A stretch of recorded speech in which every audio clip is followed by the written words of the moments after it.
Welcome. In this video, we will be exploring the function f of x equals the cube root of x. We're going to sketch a graph of this. Using this graph and algebraically, we will determine if this function is defined and continuous at x equals 0. We will sketch a graph that represents the slope of the tangent line at every point that we have visible on our original graph.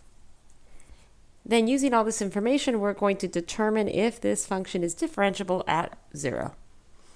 Okay, so let's begin with our graph for part A.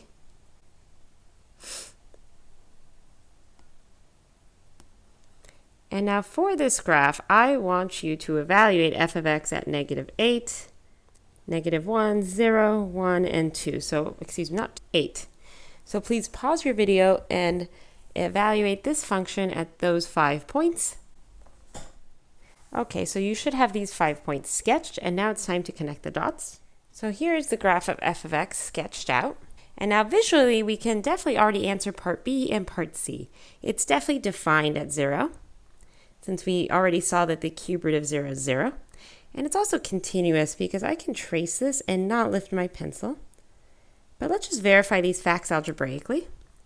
So f of 0 equals the cube root of 0 equals 0. So we're definitely defined.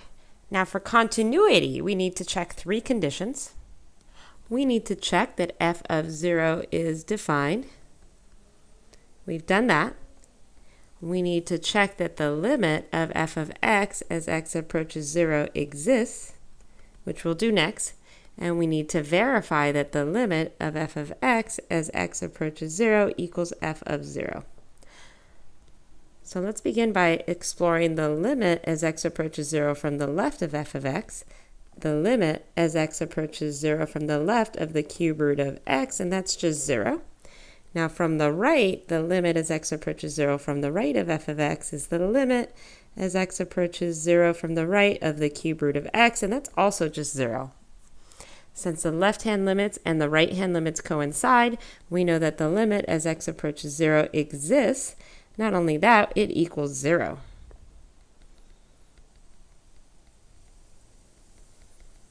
Wonderful. So we have verified the second condition, and clearly, since f evaluated at 0 equals this limit, we know that this third condition is also met. So using our sketch of f, let's go ahead and sketch a graph of the derivative of f at every point. So this graph visually will tell us what the slope of the tangent line is at any point in its domain. So here's my axes. Be sure to draw your axes so that they are aligned in this manner, and that'll make sketching the function, the derivative function a lot easier. So let's begin by drawing a tangent line here at x equals 1. So what does a tangent line look like here? Get a ruler and try to place your ruler as close as you can to this line, but not like this. That cuts it up a bit, and not like this. We want it to touch at this point, and we want to try to make sure this line, as close as possible, has the same slope of f of x at this point. Okay, there's my attempt at a tangent line. And let's go ahead and do the same thing for x equals 2, and then here at x equals 8, and see what's happening. All right, so I have 3 tangent lines, and we're going to determine which one has a larger slope and which one has a smaller slope.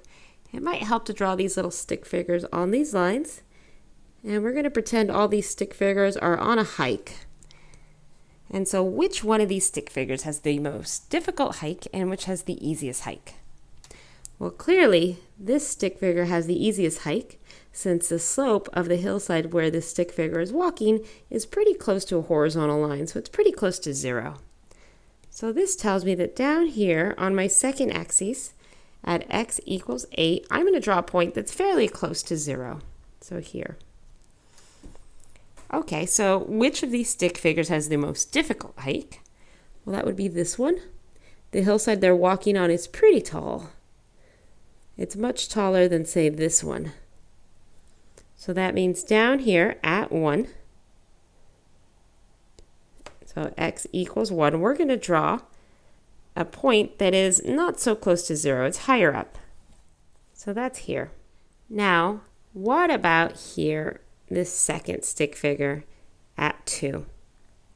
It does not have the most difficult hike, since this stick figure has the most difficult hike with the tallest or largest slope. And it doesn't have the easiest hike since the slope of this stick figure, the slope where they are walking on that is pretty close to the ground. So they're somewhere in between. So let's kind of estimate where that is. And now I'm going to connect these 3 dots. All right, I went ahead and connected these 3 dots, and I purposely left this portion right here, at least to the left of the point x equals 1. I purposely left that blank since we haven't figured out what's going on there yet. So I want you to pause your video and then determine the slope of the tangent line. And of course, not exactly. You're going to estimate the slope of the tangent line visually at -1 here, at -2, and at -8. And then you're going to plot these points here. Okay, so now that you've paused your video, you should have what I have here on the left and from the right. They are symmetric. So that is the slope here at -1 is the same as the slope at +1. And it's left to determine, well, what's going on with the tangent line between -1 and 1. So to do so, I'm going to draw some tangent lines. So here's one. And then as I get a little closer, it becomes more like this. If I approach from the left, I have this tangent line, which is pretty vertical. And then it gets more closer to being perfectly vertical as we get close to 0. So what's happening here in the middle is as we get closer and closer, this tangent line is actually approaching a vertical line. So since the tangent line is approaching a vertical line, that means the slope here, as we get closer to 0 from the right, is getting bigger and bigger and bigger. So that means these values are going up and eventually out to infinity, to positive infinity.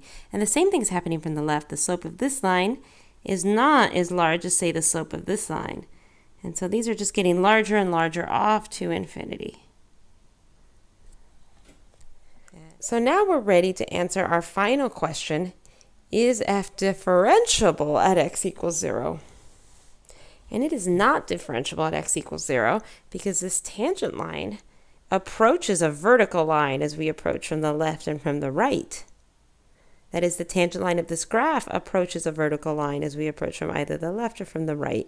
This means that the graph of the derivative has this vertical asymptote here at x equals 0, which is the y-axis. So no, f is not differentiable at x equals 0. The key point to take from here is that continuity at a point does not imply differentiability at that point. So just because a function is continuous at a point, as we saw here, f is continuous at 0, does not necessarily mean that we can find the derivative of this function f at 0. I hope this video was helpful.